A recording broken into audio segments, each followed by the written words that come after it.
Hey everybody, this video is going to talk about graphing a function of the form f of x equals ax squared plus c.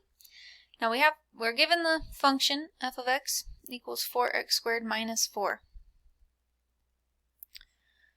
Now if we just had y equals x squared minus 4, the parent function is this y equals x squared, right? And then we're just going to move it down 4. And then we'll have our regular old parabola that looks like this. Now if you remember from the topic graphing a function of the form f of x equals ax squared, this 4 is just going to stretch each of those points by a factor of 4. Right? Now let's plug in some points to make sure that we're doing everything correctly here. Let's plug in -2. Let's actually plug in 0. F of 0 is going to be 4 times 0 squared, which is just 0. That whole thing is 0. Minus 4.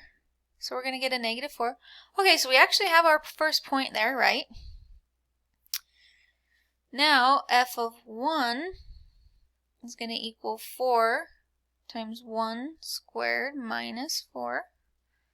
So that's 4 minus 4, which is 0. So this gets stretched to 0.